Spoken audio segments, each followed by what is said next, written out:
event for Norway. Watch the top event for Norway. And so I pushed the Google Broadcast button, and then I started talking, and I was so good. And I went for like 14 minutes, and all of a sudden my phone just kept vibrating and vibrating and vibrating and vibrating. And I finally look at it. It's Brian Murray calling me, and he says, you know, you're not on. And then I looked down at the thing, and I never hit start broadcast. So basically, I was at my house doing just an amazing presentation to myself. And then I felt so stupid that when I hit start broadcast, the second one was nowhere near as good as the first one. Damn it. Anyway, so did you sign up? What? After doing that? I signed up right by myself. Yeah. So good morning, guys, and for those of you watching online, good morning. And what I want to do is just I'm going to do like this the most quick overview, you know, just for anyone who's listening who isn't familiar with Vima and Verve. I'm going to do the world's fastest presentation, and then we're going to get into training and Q&A and stuff like that. So how would I do the world's fastest presentation? This is Vima. It is good for you. And I mean, that's the bottom line, I guess, with Vima. You know, how many of you, Jarvis, you've been using Dr. Edwards a lot, and I went to an event in Orange County with Dr. Edwards, and I mean, you listen to him talk, and at the end of it, you just want to start like drinking an entire bottle of this stuff. You guys have the same experience? Like I started drinking 5 ounces a day because he said, you know, if you want to lose weight, you drink 5 ounces a day, you will lose weight. And I'm like, really? That's all there is to it? And weirdly enough, I've lost like 13 pounds since I started drinking 5 ounces a day. Now, I also quit drinking alcohol, and I also have been following the body program. But so, you know, you put it all together. And but this is, you know, Vima's an amazing product. I've been in the company for so long now, 8 years, and I've heard so many stories. I mean, everything from head to toe, from hair falling out to toenail fungus, and everything in between. People have said, I've taken this product and I've got results. Now, we don't claim to cure anything, you know, which is my favorite topic, because the FDA says, you know, you can't make curative claims. Only drugs can do that, right? But then they say, I love the side effects. It's weird. The FDA will let, like, a drug on the market that has like a list of side effects that literally half of them are fatal, you know, but check with your doctor. And then if you actually have like something that's truly good for you that has nothing but food ingredients, can't harm you, and you say, yeah, you know, try this and it might be good for you, then you're bad. I just don't get it. It's dumb, but then again, so is the government in so many ways, right? All right, this is not a political meeting. Okay, so anyway, it's good for you. Like I think some people take it a little far. Like there was this one convention where someone was telling their story. There was like someone who was like dying and in a hospice, you know, and had like 4 minutes to live. Do you remember that story, Dave? Yeah. And I don't know I forget what it was, but literally it almost sounded like they put him in a bathtub full of Vima, and then they're like, miraculously he's better. Like, don't even say stuff like that, because it just sounds dumb. I don't think you need to exaggerate. This stuff is good for you. And this morning I was thinking what to do on a quarterly basis, and so this morning was the time. And I was thinking, you know, really what we're asking people to do is just make the switch, you know. And it's like, what if you could just make a simple switch and make a fortune, you know? And to switch to our products, you know, with Vima, I guess we were saying switch from Centrum or switch from whatever supplementation regimen you currently use and switch to a better one.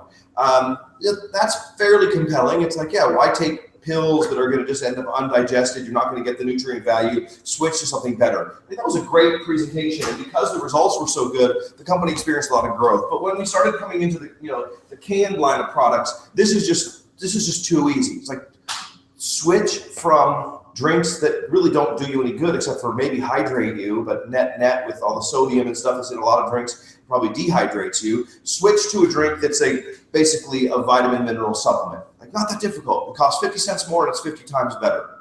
Like, I mean, I know I'm preaching to the choir here, and I'm not so sure about it on the camera, but to me, it's just someone would have to be mental not to do it. Can I say that? Yeah. Okay.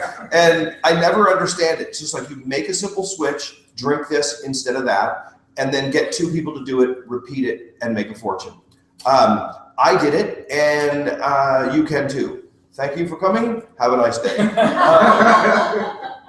So to me, it's like that's about all the presentation needs to be. That was actually a little long. Because all you're really saying to someone is like, hey, I drink this because it's super good for you. You should drink it too. And just like you recommend anything else, how am I looking on the camera, AJ? Good. Good? Yeah. All right, good. That's my new haircut. Looks good.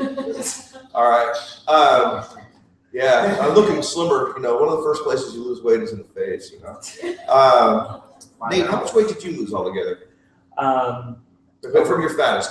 Over 50 pounds. Over 50 pounds. Yeah, you look a lot better. Yeah. I mean, you didn't look that bad before, but I mean, definitely there's a big difference of 50 pounds. Yeah. Could you imagine carrying like a 50-pound pack around on your back? No. Now you know how I feel. All right, so I don't know what else was I thinking this morning. So I just think that the whole trick to this business is just act natural and just talk to people. If you feel like you're selling, you're doing it wrong. Is really what it boils down to. And really just share a simple concept with people, and they either do it or they don't. And I think I would like to do a scientific research paper or a psychological profile on why people don't do this. Because literally, logically, there's no reason on earth that someone would do this. You know what I mean? So my life's ambition is to figure out a presentation where you just push play and 100% of the people who watch it do it. Because to me, that's how my belief level is. Literally, I cannot fathom why someone would not drink these products and why someone wouldn't want to get paid for recommending them. But there must be a reason. So does anyone have any idea why do you think someone wouldn't do the business? Let's sort of reverse engineer this process. The mind block. A mind block? So what do we got to do? Like a Vulcan mind meld on them and just yeah. You know what's weird is though, it doesn't even have to be a business decision, because the products initially it's a customer acquisition model. So there's no reason in the world why you wouldn't drink the products. Well, someone might say the only objection that I can think of that would be relevant would be it's too expensive. Mm-hmm. You know what I mean? And that is for someone who's broke, that is a valid excuse, But the funny thing is, if you look at it, let's just say someone just wanted to drink the products every day. Worst case, let's say that, even with the new price increase and they're shipping it somewhere and they have a high tax rate, you're looking at maybe $3.75 a day is what we're looking at, right? Yeah. What's the average ticket at a Starbucks? Does anyone know? $4.75. It's over 4. I know that. Yeah. $4.75. Is it? You say that with certainty, Jarvis. So I believe you. My best friend was a manager for them for 10 years. So Really? I just got the information. I thought I was your best friend. Hey, it's all about we gotta grow the You have multiple best friends, right? All right. So, capital. but you think about it. It's like so worst case scenario, if someone drinks one of our higher end products, not just VMO, but one of the canned products and shipping tax, and they only order one case at a time. I think the highest it could be is $3.75 a can, and that is less than the cost of a Starbucks. It incorporates all their vitamins, all their minerals, all their antioxidants. And it's probably most broke people probably spend money on things like, what are some dumb things that broke people spend money on? McDonald's. Sushi, beer, McDonald's. I mean, do you see what I'm saying? So it's almost like it's like, hey, I can help you. Let's budget. If someone really, if the money is their issue, that's the person who should step up their game and do it first.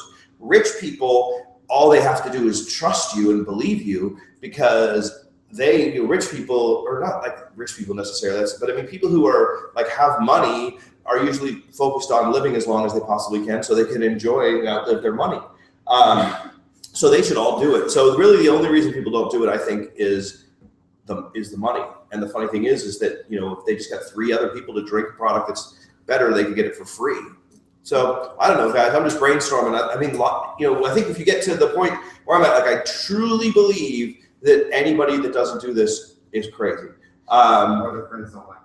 Or the friends don't like them, yeah. Well, that's not necessarily true because I mean, they won't even listen. If they don't even listen to you, they don't even give you a chance to talk, then it's kind of personal, But then there are some people who just, are afraid of putting themselves out there, and you're going to get some rejection. It's all subject to interpretation. If whether because like some people, not to go really deep, but like some people that if someone doesn't show up or someone says no, they just shut down, take it personally, quit the business.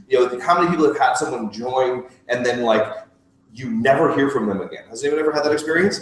Like I've had that experience. It is the weirdest thing because what happens is they get one awkward no and they just freak. They're like, oh my God, not only am I never talking about this again, I'm never talking to Ross again, ever, because he might talk me back into it. And then have another conversation where someone might tell me no and make me feel like I have no worth in life. I mean, it's a little extreme. But that's, that is wild that people are like that. It's just like, it's like anything else, I think. Whenever you first start doing something, you're not going to be great at it. And it just takes practice. So Ross, you said something the other day about, what was it like? I don't know, I forget what it was, but it was very profound. Something about 5,000 conversations or something like that, or 5,000 hours that the average person does something. The average hour takes to master something. What was it? 10,000 hours to become a master at anything. 10,000 hours actually translates to 40 hours a week for 5 years. Okay. 10,000 hours? 10,000 hours. I have 4,000 to go to be a master at the end of Island. Yeah. But that's an actual statistic in Darren Hardy's compound effect book. Well, if Darren Hardy says it, must be true. I think so. Yeah, there was something I was going to say on that topic that was brilliant. I forget what it was, but I forgot. So when you think about trying to instill patience into the new people, especially people who are so used to being good at stuff. Yeah. Some people are just naturally talented, but I think with this, there's not as much. Motorcycle. So you have to just instill patience into people because they're not just going to pick it up, and it's frustrating for people who are usually really good at stuff. Yeah. This is a different skill that you have to just go. I'm in my second year of network marketing, and accept I have a long way to go. Mm-hmm. Well, it's interesting because like Ross has a friend who's been in another company for 8 years, and you were telling me a story about his first. What was it? After 4 years, he had only made his biggest month was how much? £80 a month. So 80 pounds. Now that's not 80 pounds of dollars. That's 80 pounds of London currency, which is about $150. Yeah, about that. Yeah. So after 4 years, his biggest check was $125 for the month. Yeah. Okay, and now he's been in it 8 years. How much was his monthly check? He made £82,000. £82,000 last month. 160, right?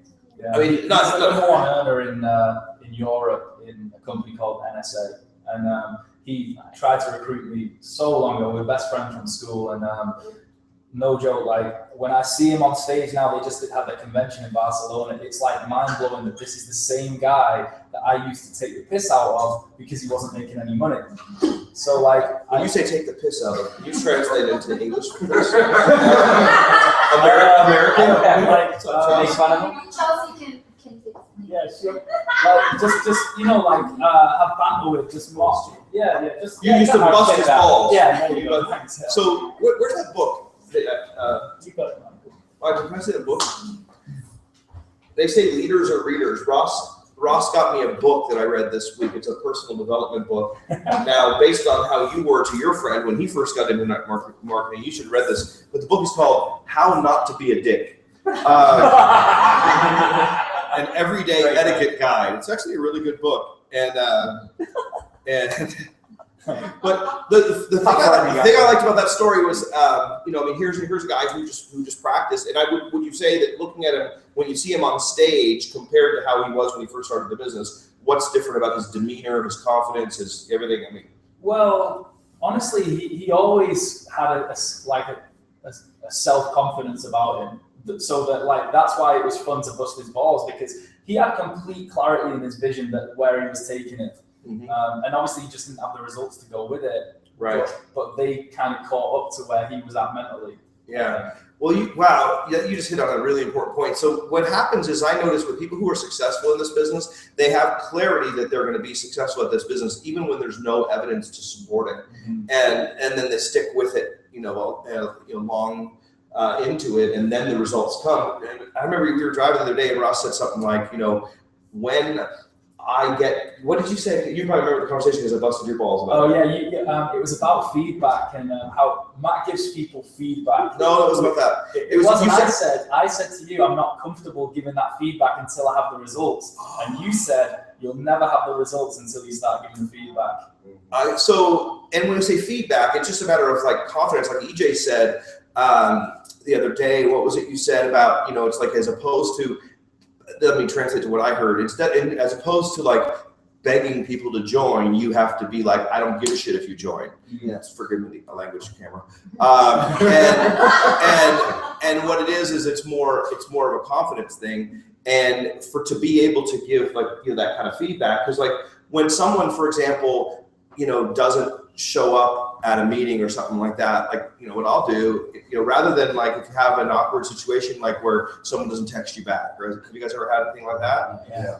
What I'll do is I'll just say, this is really weird. Like, you're not texting me back. Like, that is so lame. What is wrong? Like, how, and what is the real story? Like, I'll just address it head on. And I think I recommend that, it's always best to just be, be honest with people and don't let stuff get weird, but yeah, so that's kind of goes back to a note that I took a long time ago. They used to say, fake it till you make it, but really, or another one was live from within while you're without. So in the beginning, you have to act and, as if you're what's the high pinnacle? A legend. Act as if you're a legend, even if you're a bronze or member status, and in your mind, and then you will get there. I remember, you watch Alex Morton's career. I think the real pivot point for him was when he went on the jet. I don't know, you guys ever seen that video? Yeah. The first video that Alex Morton was ever on, Brad Alcazan and BK and Alex on the tarmac, getting onto the jet. And I think that almost seemed like you could almost watch Alex, because that Alex, there is not the Alex that you see today. He's grown quite a bit. But that's where he realized in his mind, he's like, wait a minute. He was like, I'm going to be a legend in this business. And you could almost see the shift in his mindset, and then the results follow, So that's I think that's the key, because I'll never understand it. The network marketing is so simple. Use the product, talk to people. That's the essence of it. The meeting is, it's good, drink it, share it with people. And then here's the training, use the product, talk to people. If you boil it down, but there's more to it, and I think it's more of a personal development and confidence thing when you're talking to people. But so, Nate, any questions? Anyone? Yes, sir. Getting the first person. Yes. What do you recommend for that? Because I can see once I have established, I'm getting my free product. I can show somebody, hey, I'm getting a couple checks, even if it's $20 checks or $100 checks a month. If I have something rolling, I can say, hey, look, this could be going. But that first person who says, it's just getting that first person without having any results to show them at all. Well, it's great question, and it's really the same question, and so it's like, all right, let's talk about this more. It always reminds me of, like, I went to a kung fu what do you call it, like a practice, what is it, a kung fu class, because the ad was really good. It said, fight like Jet Li, and I'm like, yeah, I want to do that, and then I went there and I watched it, and they were just doing the basics, they were just doing basic moves, tumbling and so forth, and I'm like, a lot of these guys have been doing it forever, so it's like the basics never change. So what you're saying, that kind of look at how you have it in your mind, you're like, what, once I have some success, then I'll be able to get some people. But of course, if that is the case, it will never happen, because if you have it in your head that you need to have some result and to get some success, it'll never happen, But it's just like, Matt, who's your friend who wrote the 4-year career? Richard Brooke. Okay, so just on that note, he says, third, you need to learn to believe that it will work for you and those you offer it to. This takes time, but it's the most important aspect of figuring it out. Belief does not come from success. Success comes from belief. Belief does not come from success. Success comes from belief. So, that book, by the way, pick this book up. It's called The 4-Year Career. What's that? Belief does not come from success. Success comes from belief. I believe I'm going to be a millionaire in 3 years. There you go. So I don't know the 4-year thing. That's a little. But it's like you just got to have that belief, and that's why the system is put people in front of somebody who's making, who's already making money. Say put someone in front of a diamond or above, when you're new, because you don't have the story yet, so you're borrowing on their story. So if someone were to, I don't know if that's in your head or if someone vocalized it, like, well, how much money have you made? If you role play that with me, it's like someone says to me, well, how much money have you made? Say, I started yesterday. Okay, how much money do you think I've made? And then they're going to say, none. Perfect. And what's the first thing you do? Talk to your best friends or people closest to you. That's you. Now, a real exciting moment for us. You say yes, I'm well on my way to millions. You say no, you shattered my dreams. No pressure. If you have fun with it like that with people, you say, of course I made no money. You say, now is your question, can you make money? It's like, well, let me introduce you to my business partner, Matt. He's made $6 million in 8 years, and makes it look effortless. That's something. And if they're sincerely interested, they would want to get in front of that person. I think there was an unfinished thought about a couple minutes ago, and what it is that one of the reasons that people don't do this is because they're afraid that they're going to fail, and especially if someone's had a long string of uninterrupted failure in their life. The last thing they want to do is do something else. So a lot of people just give up. It's really sad. They have some job that they don't really like, and they just do it for their entire life, and they're just pretty much just trying to eat, have food and shelter, and survive. And then anything that takes them out of their comfort zone reminds them of the miserable failure that they are. And I mean, not to get too deep, but that's essentially, don't take it personal when someone says no, because they're probably just afraid to try anything new, because everything that they've tried, they failed at, and they're just trying to stay safe. This is something, that, like Eric Worre says in GoPro, most people won't remain uncomfortable long enough to be successful. And in the beginning in anything, I go back to dance lessons, which we not only have a bit inconsistent at, but it's like if you want to learn to dance, it's going to take practice, and you're going to have to risk looking funny, first. So I think that's like the most important thing is it, and then you just have to have an inner confidence, in yourself and in your company and your opportunity and your product, and then just go after it. And to use that.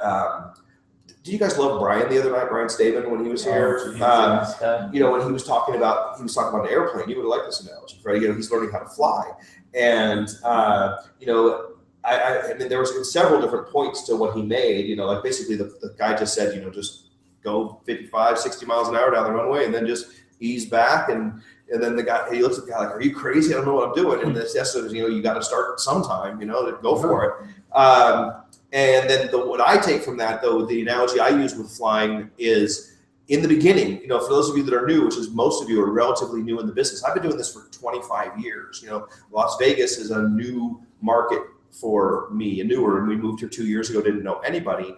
And I've done it so many times that it's not even, I mean, not only have I done it in Vima in several different markets in several different countries, but literally before I got in Vima, I was in 14 other MLMs, which I almost hate to admit, I need like a 12-step program for failed MLMs.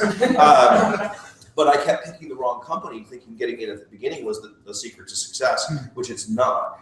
It's getting with the right company and then sticking with it long enough to be successful. But I digress. The runway analogy is that you cannot get a plane to take off if you give it really hard gas, and then you're like, oh, wait a minute, I'm going to take a couple weeks off and not go to the meetings, and all of those trainings couldn't be that important. And yeah, that 4-year career book sounds good, but maybe I'll read that later. I don't really like reading. Hopefully there's an audio book, and then I'll get that, and then I won't download it, and I won't listen to it.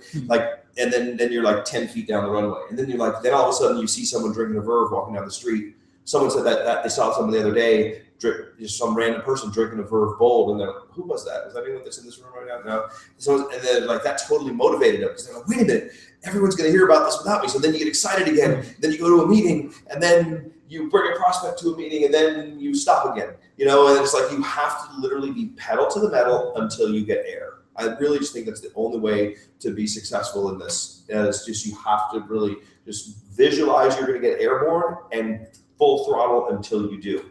I mean, that's if I could give any advice, that would be what it is. What are you looking at, Ross? Just on what you just said, look at this behind you. What's this from? Again, the 4-year career. I don't know if that's. I think my phone's. You know, Richard Brooke is really. I actually haven't read the book yet. Can you give it to me, Ross? Do you have it already? Yeah. I just downloaded it. You did?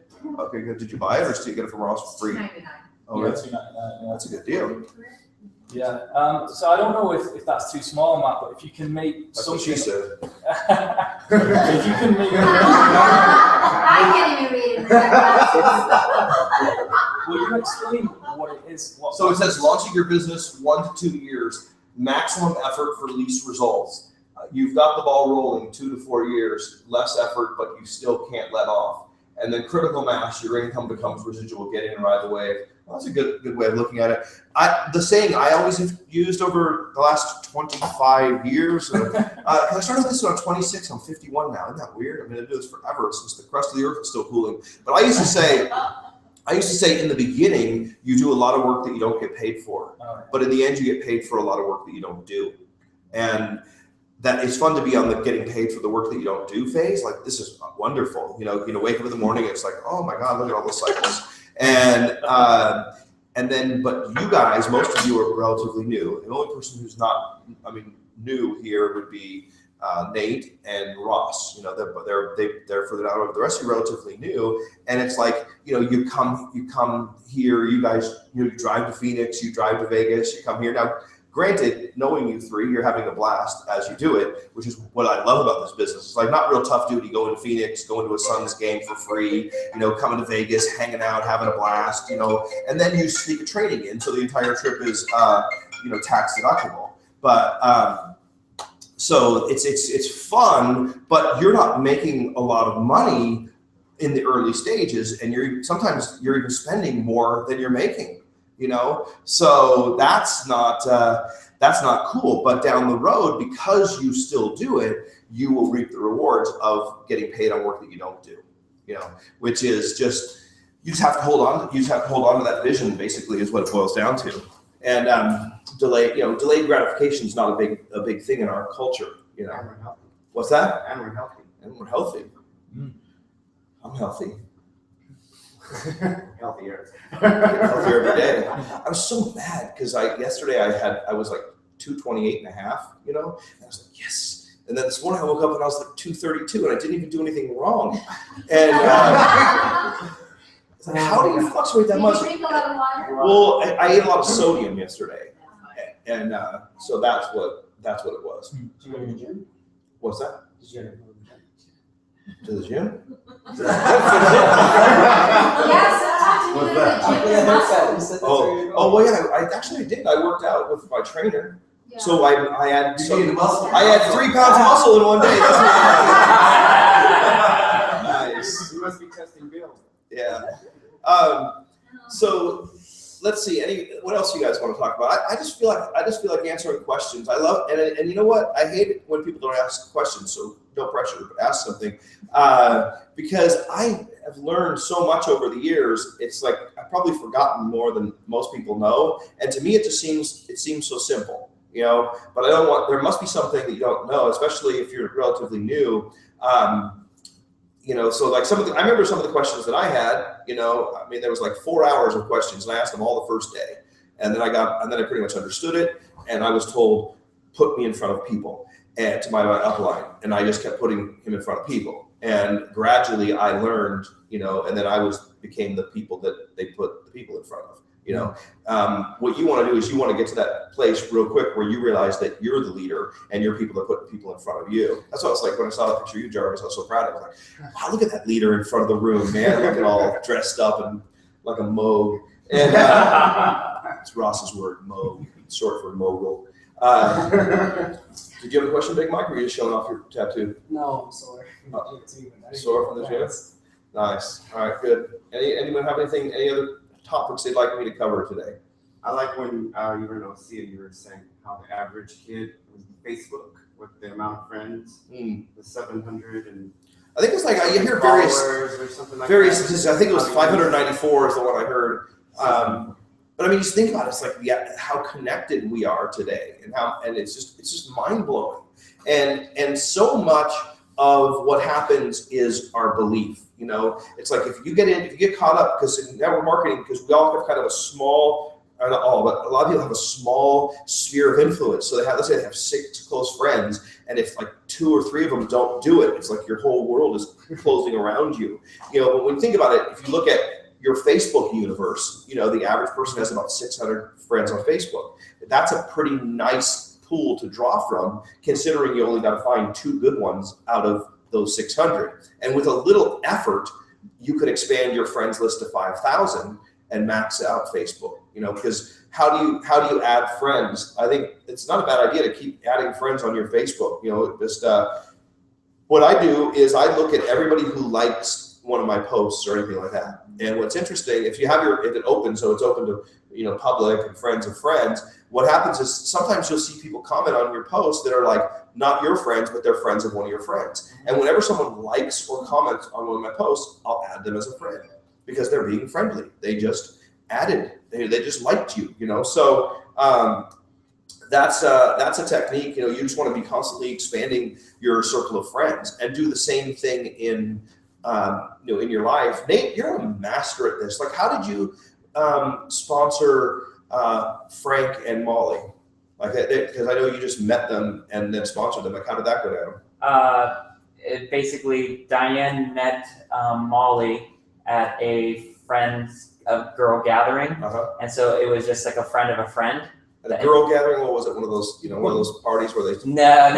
It was girls just trying to get together. A couple of their husbands were out of town, and so they just sat around and had wine and just hanging out. Mm-hmm. And Molly happened to be there, and Molly was super nice. And Diane's like, "Yeah, you're a cool person." So they exchanged numbers, and then over the course of a year, like they have 2 kids, we have kids, so we have a lot of things in common.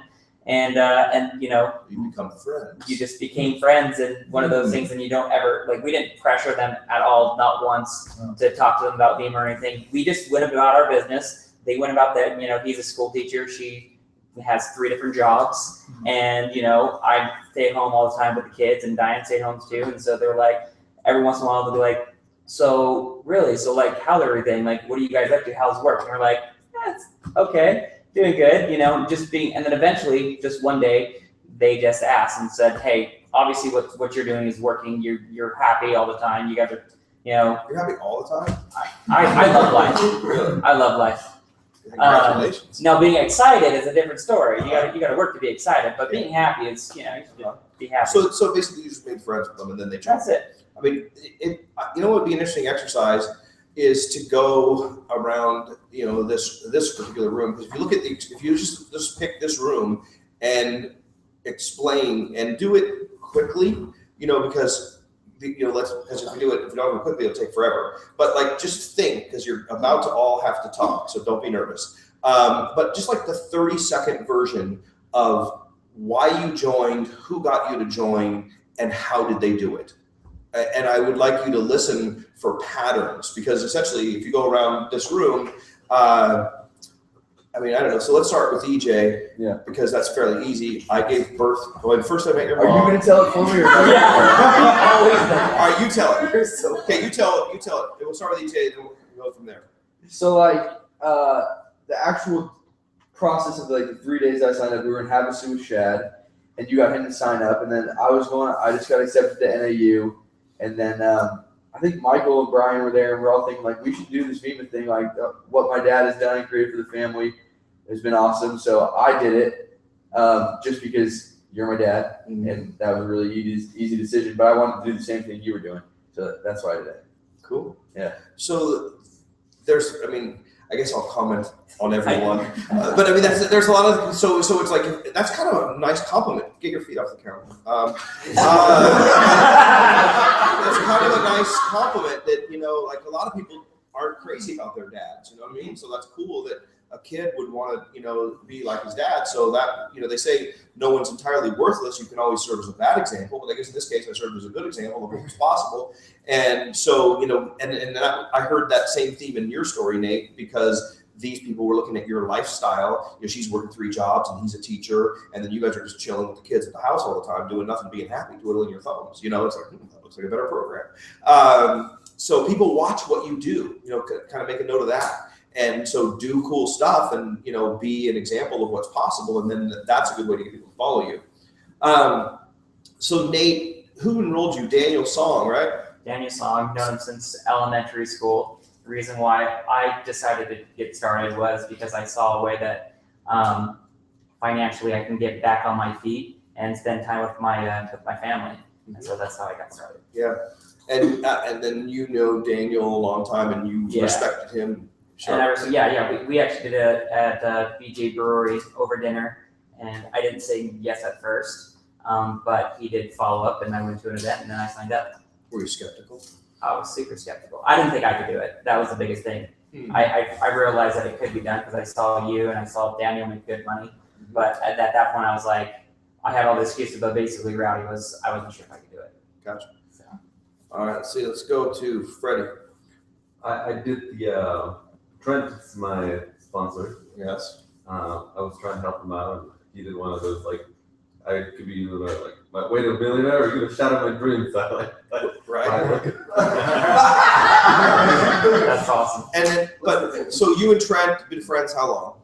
I've known Trent probably since 2000. Yeah, about 15 years. So just get an idea, long-term friends. He tells about it, asks you, what was the invitation process? Did he say come to a meeting, and then did you just come to the first one? Like, did you make him work hard, or how was the invitation? Because I remember you showing up at the meeting, and then you pretty much, my experience of you is you just did it to help him out. Right. But now you've gotten your commitment's grown over the past couple of months, which is awesome. I still my major, I guess, motivation is to still help them out. Yeah, that's good. Well, it's good to be Like folks. I the Jim Rohn CD, and you listen to that, and now he's like a little more like, yeah, Right. people in Mexico, man. The Jim Rohn CD is awesome. I mean, by the way, if I can only give someone one thing to listen to, and again, it's free, or you can get them for $2 here if you want an actual CD, or you can go online and search Jim Rohn, Building Your Network Marketing Business. It's 60 minutes. Literally, if you just listen to that 60 minutes and you understand that, you pretty much know everything you need to know about this business. So again, that's Freddie's story, friend, and there's no better motivation, than helping others is always the best reason to do anything. That's when you get the best results. So. Right, and then also, knowing that you can do a tax write-off and the tax create benefits. something good. Yeah, like it's sure. I mean, that's something a lot of people don't even take into their consideration. Like if you have a regular day job and you just change the number of exemptions, and you could net increase your pay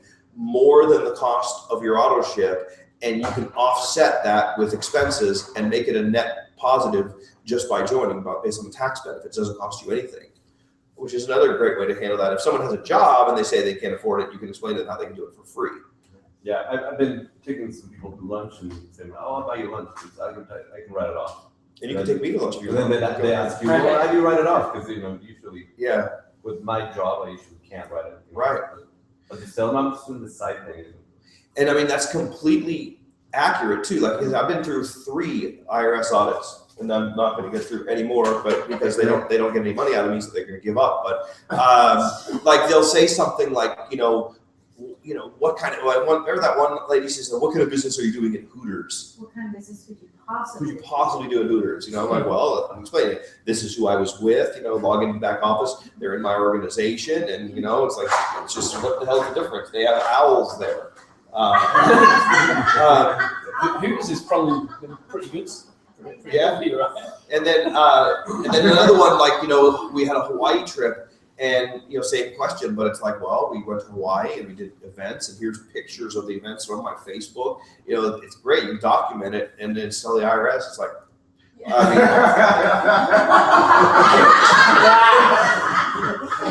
they like me. I paid them like almost, I think it was $300,000 last year. I paid more than my share. All right, let's see. Casey, how did you get into the business? I kind of got into it by default. Yeah. I believe you're my sponsor. I was probably 1 year too, but probably for the last 25 years took a real back seat, in the corporate world, mom, that whole thing, and then kids left, and all of a sudden I realized this, corporate world wasn't what I wanted to do anymore, know, you were going to Marquee every Thursday, and that wasn't fair. I know. You were driving around, and that wasn't fair, while I was going to work, and, you know, the work thing changed, it wasn't fun, it's not fun for all the people I work with, so now I would rather do this and show the people that I work with currently that are miserable what is possible out there, what they can do to make their lives better and have fun, and just to be able to work with people that you want to work with and not that you're stuck working with every day. Mm-hmm. Very impressive. Excellent. But you go back further, like when I first got into network marketing, it was kind of funny. Like I just basically went full time the first day, 2 weeks before we were getting married, and you thought I was insane. But you never really busted my chops too much. You're just like, all right, go ahead. Yeah, sure. Good luck.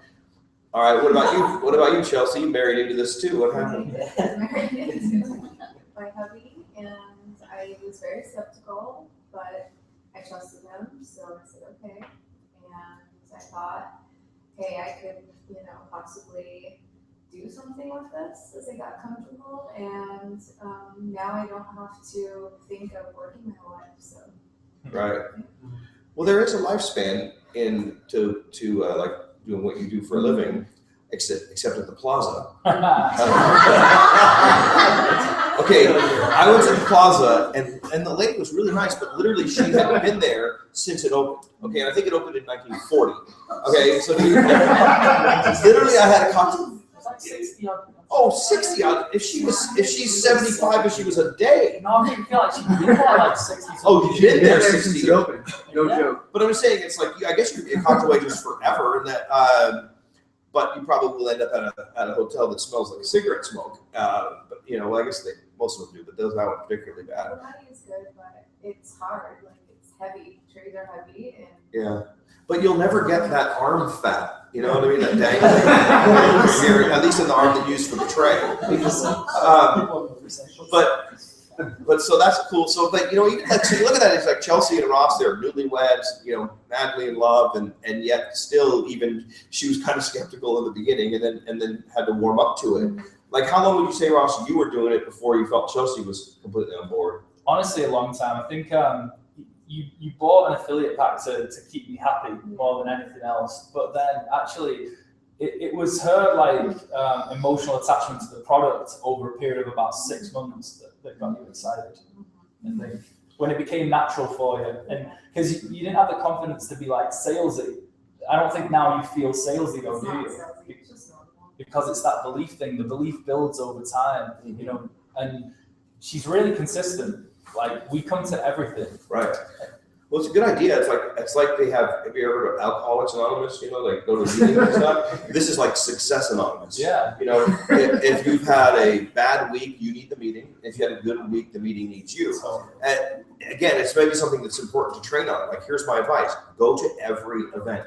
You look around the room, like here today, rather light turnout. I mean, surprisingly light turnout, but it's perfect. It's meant to be. But if you look around the room in Vegas, it's the people who are serious are here. You know, the people who are making money, who are doing it, are here. Now, the next question is, it's like, so what does this mean? It's like, I don't know. For you guys, this is what it means to me. There's a period of time in your business in the early phases. I remember going through it. It was torture. It was when in the hell am I going to find someone who gets this like I do phase? You know, and it's like, am I taking crazy pills? Like, I mean, I was just like, why am I the only one that freaking gets this? You know. So if you're going through that phase, then understand something. That's a phase, and then you know, what did Bob Proctor say? He says, you know, if you're going through hell, you know, whatever you do, keep going. All right, don't stop in the middle of it. And then, so like, this is my friend Eric, and he's a customer. Haven't gotten him to be serious yet, but I'll still work on the relationship. He invited me to play in a charity golf tournament on Monday. I'm going to play. You're going to play too, Big Mike and EJ. Anyone else that likes golf, it's a charity golf tournament on Monday. But you know, one of the things that I do is whenever I get an invitation, you know, I do things. Do you guys ever see that Jim Carrey movie, Yes Man? Yeah. Great movie. You know, he was at the seminar and they said, you just say yes to everything. And he was kind of a negative no guy. And it was interesting. He started saying yes to everything, and it was magical what started happening in his life. And that's just sort of one of the things I do is I just kind of look at who God or whoever's in charge, Bob Proctor, whoever you believe in, Brad Alcaz, whoever's running the universe, whoever they put in front of you, I usually find that that's for a reason, either for some kind of a mirror, for some kind of a learning experience, or it may be that this is a prospect. It reminds me of that old story about there's the flood, and there's this guy in the water, and this guy comes behind a canoe and says, hey, stop in the canoe. He's like, no, it's okay, God will save me. And then someone else comes by, like in a rowboat, and he's like, hey, get in the boat. He's like, no, God will save me. And a helicopter comes by, throws down lines, like, no, God will save me. And then he dies, and he goes to heaven, and then he sees God. He's like, God, I thought you were going to save me. He's like, I take a canoe, a rowboat, a helicopter. What the hell do you want? Pay attention. And you never know when, again, if your head's in the game, because it only takes one Ross, it only takes one Nate, it only takes one of each of you. I pick on them because they're the highest ranking people in this room, but it takes one of them. I was fortunate enough to get to work with Nate because of another thing that happens. You work with people who lead you to people who lead you to people. Even if someone quits, the cream rises to the top. So that's why I always work in depth. And again, with Ross, if I hadn't had my head in the game, which I always do, not like I'm like Mr. Verve on the prowl, but when I meet other humans that I think are cool, I engage them. Okay, and if you hang out with me, you'll notice that I talk to everybody, and unless I'm in a bad mood, I'm usually nice. And it's just like, because it's just a great way to be, and then you talk to people. So I don't know, I've told so many different versions of the story, I have no idea what the truth is. But but let's go to you. How did you get sponsored into the business? Back to what we were doing. Well, we were playing poker on New Year's Eve because EJ was going out and he wanted to be a little bit closer because that's right. You were 18 at the time. I think so, yeah. So it's New Year's Eve, kind of crazy. So I want to be close. We're down at Hooters. I'm playing Hooters, poker Hooters, and this guy sitting next to me. I'm waiting for Chelsea to get off work, and I noticed it. I don't know. Like I always think the same thing is like if I would have been in a bad mood, I wouldn't have engaged you. So they always say that life is defined by opportunities, even the ones that you miss. If I wouldn't have taken on the conversation with you, then the friendship may not have happened. But anyway, we met for breakfast a couple of days later just because we connected at the table, and I remember that. I remember you. I just thought you were a good guy, really helpful, and and you never actually pitched me Beamer until way later. We went to an Alex Morton meeting down at like a karate studio here in Vegas somewhere. You asked me to go. Much like Trent, I was thinking, is this network marketing? Like on the way, is this going to be network marketing? Is this one of those things? And I sat at the back of the room and I watched Alex Morton and I thought it was brilliant. But me being me, I also thought he wasn't doing anything I couldn't do. Mm-hmm. And then I met Nate at that meeting as well. And I just know it was just a great environment. And then, me just still procrastinating on the deal, just for whatever reason, just proud and stubborn and things like that. And then eventually I came to your house and you cooked an omelette, took Chelsea with me, and you explained the comp plan that I needed some numbers for whatever reason. I now know that when you get started, it's not actually important, but at the time I needed to feel smart. People need that sometimes, needed to ask the difficult questions, it matters. And then that was it. It was I couldn't really afford it, but you told me an affiliate pack was the way to go. I trusted you, and then the rest is history. Yeah, man, I got excited. So, I mean, I like this exercise, by the way. It's very impromptu, and hopefully the people watching can hear the other people, and it's not like, what the hell, this is stupid, sorry. But how do you teach that? If your kid's gonna go out, be a good parent and try to be nearby. I guess if that's considered a good parent, letting your kid go out in the streets in Las Vegas when he's not 21, but he's 18, what the hell? Most people wouldn't be anywhere near their kids. They don't know what their kids are doing at 18. So I try to be a good parent. So then, happen to be, playing poker next to somebody who, this guy, is the type of person, everybody knew him, everybody liked him, and he was like the most normal person at the table by far. Like, I mean, it's a wreck. And so we started talking. So it's like, okay, talk to normal people that you meet, and then, you know, exchange information, set a follow-up meeting to discuss what you discussed. In this case, we were discussing his project, which was UK to Vegas. And I said, I have some contacts in that. Maybe we should get together, kick the idea around. I've done some internet stuff. So I was legitimately helping him at first, then cook a good omelet for the wife. So you need to have some cooking skills. Now, my point is that we go around, every single story has been different. So let's go to you, Stephen. Oh, I have a question. Yes. In your situation, you did, I think Ross mentioned that you didn't hear Matt talk about being on Verve in the beginning. So you build the relationship first. Correct. Of course, it would be like if I was trying to I always use these, you can get in front of the table again. If I was trying, you know, if you, let's say, who in here is single? Anyone? Okay, lots of, so it's just like if you're, and then I'll take it from like the guy perspective because they're usually the aggressor. But, you know, if you're single, you know, so let's say your objective is, you know, find woman, right? Like you can't just like walk up to a girl and go, you are good, I want sex. You know, like, I mean, you actually probably could in this town, but even if your approach is, well, this is a training tip. Even if your approach is awful like that, if you say something, a direct approach to enough people, you will make a sale. Okay, you'll probably also get slapped in the face a bunch of times. But my point is this: before you kiss a girl, there has to be obviously some rapport, right? Because if you just walk up to her and like stick your tongue down her throat, she's gonna be like, weird. Security, you know. So I'm not saying you're looking to kiss people, but it's a similar. You're engaging in a business relationship as opposed to a romantic relationship. But to me, the process is very similar. You must have rapport is the best skill. That's why I recommend this book, How Not to Be a Dick, because it's a very good book. It tells you, you know, it's like, here's some basic things. I mean, all that book basically is a modern day version of manners. I mean, you know, it even goes so far as to like put the toilet seat down. Like for those of you that didn't know that, that's polite. How to make friends and influence people. How to win friends and influence people, a modern day version of it. You know, how not to be a dick. I love the title. So I don't know if that answers your question, but yeah. So to me, I never go in for the kiss, or I never go in for the Vima prospect until there's rapport. And I've never kissed Ross. That's what I'm on record saying. For any of you that are getting confused as to what it is I'm talking about. Xiaoxing, from my perspective on that, I never felt like, you know, Eric Worre talked about being a hunter or being a consultant. I always felt like Matt was being a consultant to me. When we talked about potentially me doing this business, the focus from him was like, I think you'd be great at it. It wasn't, I never felt like I was doing him a favor by joining.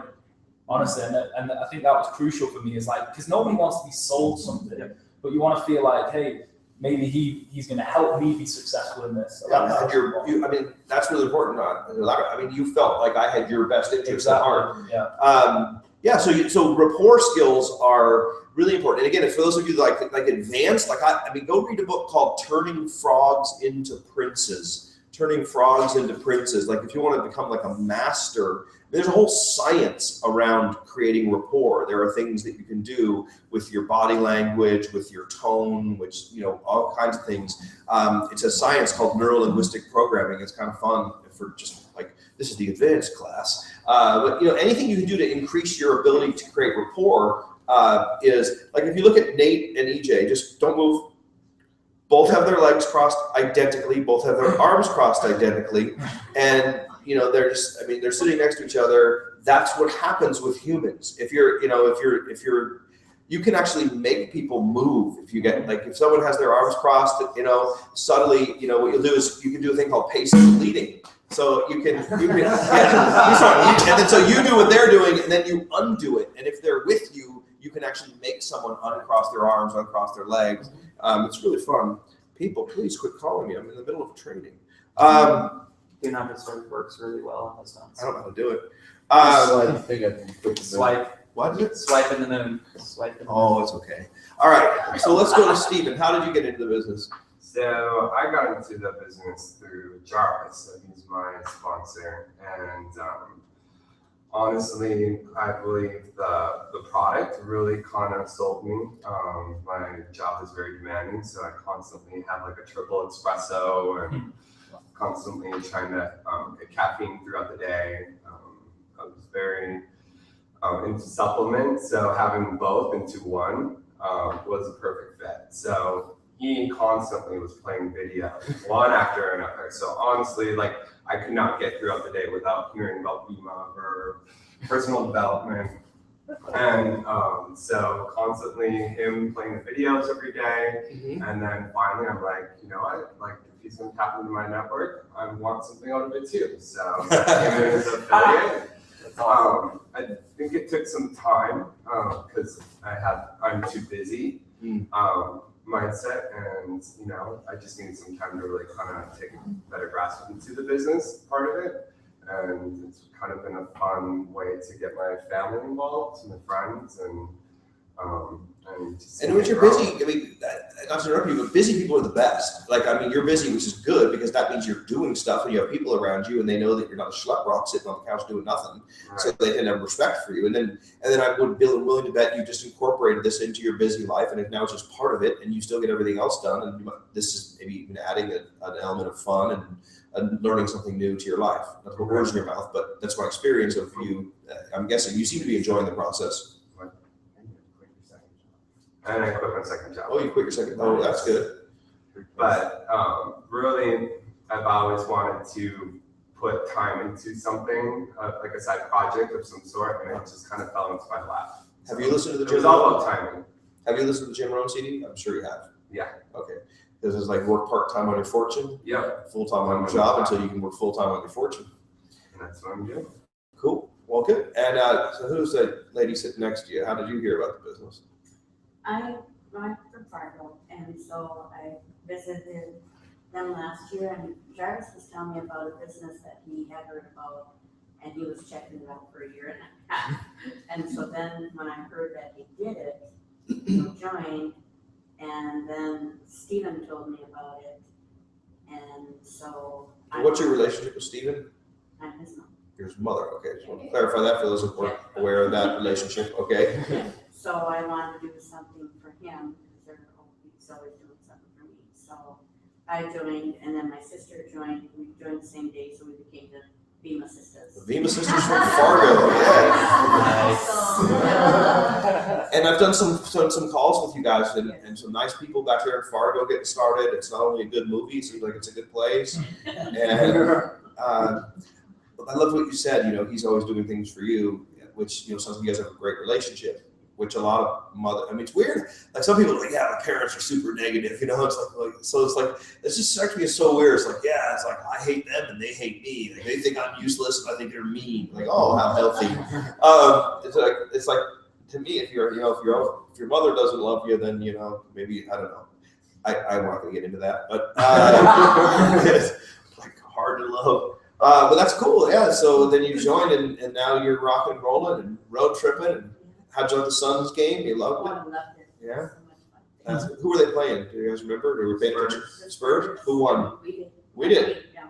The Suns. That's because I always joke, if I'm not on the team or I don't own the team, I don't care about sports. That's just how I roll. Like I could really care less. I mean, it stems back to 7th grade basketball when I got cut, and then that was the end of my sports career because I had a mean ass jump shot, man. I mean, I was a really good basketball player in 6th grade, I dominated, and then I tried out in 7th grade. You know, when I got to the big school, and then it was like I went out and I got cut, and I'm like, oh, it hurt my feelings. It was rejection. So then I've hated sports ever since. But when I go to the Suns games, except for ping pong, I go to the Suns game, I don't even really watch. I just like soak up that whole energy, that whole environment. It was just so amazing, that Verve Energy Lounge. And I'm sure you guys saw it. Did you see the outside, all the stuff, all the big, like life-size people from Vima and the Verve can, like, it's just amazing.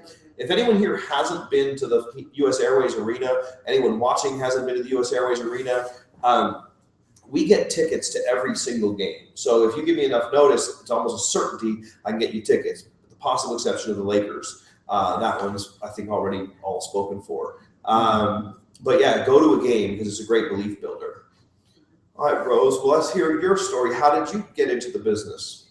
Well, it's weird because I told Shashin, but not everyone else, that before I went to the Bob Proctor seminar, I was meditating. Like, I want to have another source of income because I don't want to flip houses anymore. So then Lloyd and I go to the Bob Proctor seminar, and 3 people stood up and they did Bima, and they made over $1 million or something like that in their Bima career. Right. And so Lloyd and I looked at each other intrigued, so we thought, well, we're gonna start talking to them, but there's so many people around them all the time. But then Lloyd cornered one guy named Carl Frey. Carl Frey, yeah, in the bathroom. So then I come out of the women's bathroom and I see them talking, and then we're all talking, and then he tells us about Bima, and then that's where I met Kelly. Perfect. And I was skeptical, but she's very, very, very, very smart woman. And so she told me that, just like Ross says, you don't have to know everything about it. It's just like she said something like, you don't know how the computer or the iPad works, but you know it works. Right. And I'm just going to tell you that this works. And that kind of intrigued me. So there again, it's And interesting. then she gave me the YPR magazine. It was really intriguing. She gave you a magazine? Yes. And you actually read it? I actually read it. That's highly irregular.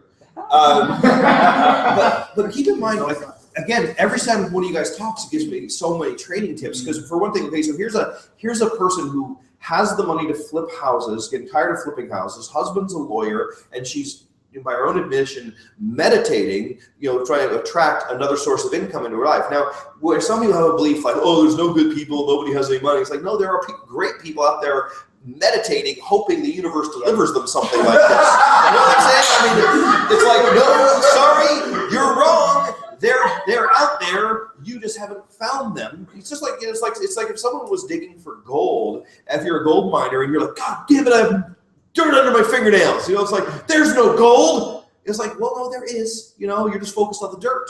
Don't focus on the dirt. Focus on the gold. There's gold, and then our hills or the restrooms, whatever the case may be. But so you're looking for an opportunity, and then you said something else. You went to a Bob Proctor seminar. Yeah. Now, it's not like you're in Vima, by the way. So Bob Proctor, yes, it's kind of cool. Bob and Linda Proctor are top earners with our company, and they're involved in our company. But there are people from all over the world. You just love putting your foot there, don't you? Yeah. Why don't you guys just sit up straight and have a little bit more energy instead of sitting there like this with your feet up like you're bored to death, all right? Please. You got the best chair. Give me some fucking love here. But yeah, so that goes to so she's out going to a training. So it's like here's an idea. If Tony Robbins or Jim Rohn or Eric Worre and by the way, if anyone wants Eric Worre tickets, I think he's here. I'm going to be out of town that weekend, but I think he's here on November 22nd, is it? Yeah. And I saw one of my guys bought a bunch of tickets for like $400 a piece, which I can't believe it's trying to get that much. Sorry, Eric, I'm jealous. For tickets, but I think he's selling them for $100 each. So if anyone wants to go, I believe there are still some Eric Worre tickets available. Just Facebook message me on that so I remember, and then I'll forward your message to the guys that have the extra tickets. Your other option, by the way, is to go gold before then. If you go gold in the December Arizona Go for Gold instead of Darren Hardy, it's Eric Worre. Yeah, Eric will be there. That'd be pretty cool. So but I mean, saying what's happening is that Carl, who's a great guy, Carl's he was an Olympian, like he was in the Olympics, like a medal in the Olympics, which again that's not easy to do. And then he's also one of the top realtors, I think, for Century 21 or whoever in the country. And and he happened to be smart enough to talk to you guys. So you learn a lot. It's like go where motivated people are. Bars, not so good place to prospect. Bob Proctor seminar, good place to prospect. Gym, good place to prospect. When I say prospect, just a good place to be. Like go places where there's good energy and be around good people, and that's where you find them. But again, that's so classic because Carl deserves it so much to respond to run into you because he goes to every event. He has events at his real estate office, and he's such a positive guy. Every time I see him, he comes up to me, shakes hands, says something nice, and then walks away. Like doesn't dominate my time, because it's like, yeah, I really want to spend like all day talking to reps. when I've got guests, I just, but he always made a point of saying hello, being super polite. Like my experience of him is super great, positive, awesome guy. And so no shock, he attracted you. That's awesome. Also, he bought us dinner. I just want to say that was an amazing gesture. When we were at Goal for Gold, he bought me and Chelsea dinner, him and Denise. Imagine that. Unbelievably nice of him. Didn't need to. We know how to get in with you guys, take you to dinner. Wow. Wow. Yeah. So you Congrats. guys did meet Carl. Yeah, we went for dinner with him. He was so nice. All right, Xiaoqing, tell us how you got in started and why. I was sponsored by my friend Rose, and we met a couple years ago at self-development training. How many of these damn self-development trainings do you go to, Rose? And is it a coincidence that you and Lloyd are fabulously wealthy and happy? I go every year. Which one was this? This was a PSI. PSI, oh, great stuff. Yeah. So we met there. It's just like Robin's deal. Yeah. Oh, sorry, go ahead. You met there? And Rose told me about Vima, and she was spewing off some numbers. I mean, she's intelligent, and she actually doesn't take enough credit for it. She was doing a lot of research about multi-level marketing, and she said this is actually one in a million chance. It's one of those opportunities where it's not going to happen quite a bit. Mm-hmm. So as soon as I heard that, that radiated within me, and I was looking for something in my life where I want to be able to retire like financially within the next 5 years instead of working till I'm 65 like everybody else in the world. So it just timing wise was perfect, and I just believed everything she said. Like, okay, sign me up. I don't have to do my own research. Right. Yeah. Perfect. So you guys notice I'm noticing a couple patterns, but another one that just developed there is just like if you invest your time, on the front end on relationships. So that's why when people come into this industry that have a lot of solid relationships in their life, then they can cash in. Now, some of us, like when I first started the industry, I didn't have any, so I had to really work on me and then start developing some of these relationships. As you can see, they take time. Like it was net probably 6 months before Ross ended up joining, for example. But you had the relationship already, so it was really easy to sponsor Xiaoqing because she trusts you, believes in you, and you just told her about it, and she, and she wanted to like it. And again, here's another person. Well, you said you were looking for something, another source of income, right? I mean, you were different. Actually, I didn't know what it was, Matt. Mm-hmm. It was just I wanted that freedom to be able to do other things besides work all the time. Imagine that. Yes. What a concept. Do something other than work all the time. Yes. Sounds like fun. There's so many other, like one of the other things about Vima that I like, or network marketing that I like, is that you do get an opportunity to meet a lot of cool people. And, that's the side benefit. And then the travel, like you guys went to Go for Gold, which is in Phoenix. You've been to events in LA. You guys have your event in Orange County. You went to Phoenix. It's like some of you that haven't been to any events yet, we got to get you to some events. Got to get, like, I don't know if you like to travel, like Freddie, you can non-rev, right? You can fly for free. Like, just random thought, like there's an amazing event happening. Is it today? Wait, what's today? Saturday? Yeah, 18th. So it's next weekend, for example, in Virginia Beach. Virginia Beach is a nice spot. I've been there. There's a beach. I don't think it's in Virginia. I think it's is it in Virginia? Is Virginia Beach in Virginia? Yeah. I thought it was somewhere else. But anyway, it's a nice spot. I don't remember. Just get on a damn plane and tell them to take you to Virginia Beach. And then, Dennis Liggins to an event, BK's going to be there, all kinds of people. Like, there's events all over the country. You fly free. Why not go? Darren Hardy says that you're not actually officially in the company until you've been to a major convention. So that would be a Vegas or Austria or something like that. Yeah. The conventions are like where you just basically get so you guys went to conventions already, right? But you guys haven't been to one yet. Lloyd and I haven't. Oh, you did? Did you go to the one in Vegas here? The one In San Diego. Okay. Is that not big enough? Well, that was pretty big though. That was a big. What was it, 1,000 people, wasn't it? Something like that. Oh yeah, it was more. Yeah. It was going to be 16,000 this year though. MGM. We'll see. Well, it's not an MGM anymore. It's not MGM anymore. Where did you put it? It's Dr. Evil. Arizona. What? No way. Yeah. All right, let's finish up. We got 2 more people. Oh no, wait, Big Mike got 2. So 3 more people. Goes Mark. You want to, Chris? Did you miss Jarvis, by the way? No. Did I? Yes. You did, right? I totally thought so. We were wondering. That's messed up. I was like, That's did I messed clock up. off? I'm like, Well, I don't like Jarvis. We're working on that. how did I skip Jarvis? I think you just did. I went to Freddie, then we did Casey and Chelsea, we skipped Jarvis. It's daytime, not nighttime. Did you take that in? Oh, all right, Jarvis, why don't you go ahead? I got you. Well, Diane Hayes is my sponsor, and we're longtime friends. I worked corporately, have been really successful, worked my way up, and was an international speaker for a company, and never had a voice, even though I worked hard and always challenged myself. And so I decided to take the leap and start my own, and reconnected with an old friend, Diane, and she heard what I was doing, and she called me back the next day. She goes, you know, after talking to you, I was thinking you'd be really good at this. And so I started, you know, looking into it and research.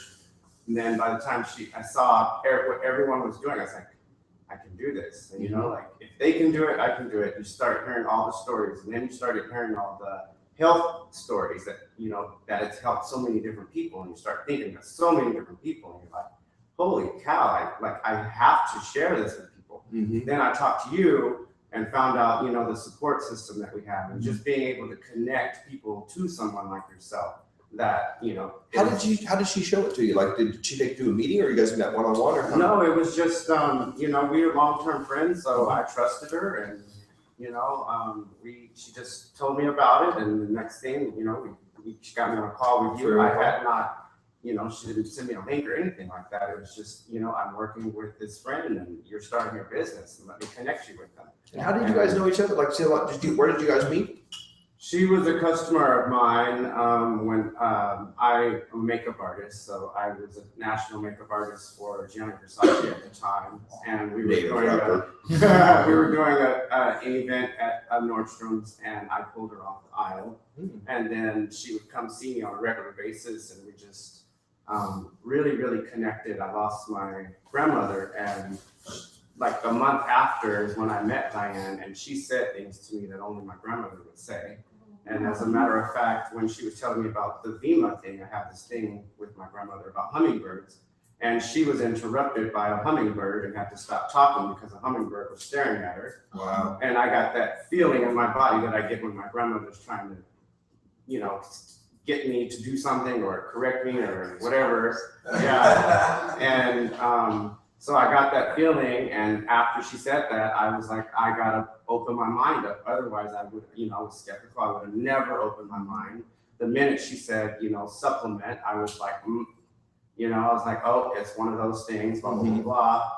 But that feeling came, so I just said, you know what, just, you're taking this leap, like open your mind and just be open and just don't waste any opportunities that come about. And I opened up, and I've been able to, you know, connect people with you and connect, you know, people and get their health. I have, you know, got some people on the team that it's actually transformed and saved their lives, and, you know, things like that. And just being able to do that, and the more and more you're in it, the more and more you feel obligated that you just have to share it. I mean, you can help people get healthy. You can help people, you know, like Stephen was able to, you know, quit his second job. So like you're able to like really help people, and that's why I took the leap, is to be able to, you know, set the next part of my life up of where I'm paying it forward, where I'm helping people. And so, yeah. Good. Yeah, it's interesting. Diane, she used to be Martha Diane. She dropped the Martha. Now yeah, so hard. All those phases. It's hard, but one of the things, there's so many things I love about that story, and you know, the fact that, you know, you guys just met in a retail environment, and then, you know, you guys became good friends. And, you know, that's just how she is. Like, she's an ambassador, if you guys don't know Diane, and she's only really probably ever sponsored like 7 people. I mean, maybe 7's my over-under number, okay? And she's probably put me on like 9 phone calls, okay? Like 1 a year since she's been in the program. But everyone that she sponsors is like really good. And the 3-way calls with Diane are just so easy because, you know, talk to herself like, oh, yeah, so what did you say? Oh, I just love Diane. Yeah. She's so wonderful. And I'm like, yeah, well, we have this product. Oh, I bet it's awesome. If Diane likes it, it must be wonderful. and then I'm like, yeah, and then you can make money. I know, she's been telling me. It's so amazing. Well, I just need to know how to do it. I'm like, okay, well then give me your credit card. So, oh, thank you for taking the time. I'm like, what did I do? and it's like when you have level 10 relationships, then the recruiting part is so easy. And she's one of the people that's such a just a love machine, such a giver that people love her, and then that's that's a secret to success. It's like be an awesome, nice friend to people, and then they'll want to join you. But it's not like that was her agenda.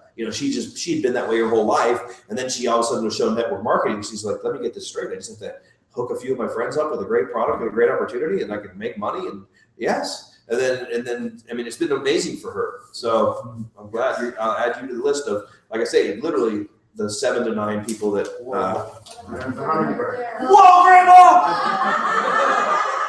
Tell me that's a coincidence. That is wild, isn't it? And instead of spending the next 40 years, paying off, because I wanted to start my business and went to the labs and found out how much it cost. And instead of spending the 40 years paying back an investor, I'm challenging myself to build the next 3 to 5 years so I can pay for it myself. There you go, right on. Well, good. I'm sorry I skipped you. Those are one of the better ones. It's all right. And then meanwhile, that's the thing about the business. We can do it the way we want it, right? Yeah. So, Chris, Mark, Chris, I call him Mark, Chris. It's like, I meet so many people lately. It's like I had you as Mark, this other guy named Mark. So, okay, you're a jerk off. You know what the good thing though is like when I know your name, I probably have decided that you're going to be around. Because then one of the challenges, again, I apologize if I've ever done anything like called someone the wrong name. It's not simple because I probably meet 100, 200 people a week, and like if you look at Chelsea's name in my phone, it says Chelsea of Ross from Hooters. Okay, it's like I'll have like Chris under Trent who came to the meeting and I called him Mark, and impressed that he actually showed up at the training and he came to my party. So it's like, all right, welcome to being someone who actually will take the time to get to know better. Because it's interesting. It's like, well, I don't want to invest all that. I have limited memory space, man. A lot of people aren't around after 2 weeks. Congratulations if I get your name down. That means looks very promising. All right, so with that embarrassing introduction, take it away. Chris. So I'm Chris, and Trent sponsored me in. And I've known Trent, I don't know, 2-3 years? Something like that? Less than 2 years. Seems like longer being around you. Yeah. Go ahead. And I've known him since before he started with the course thing. And even before that,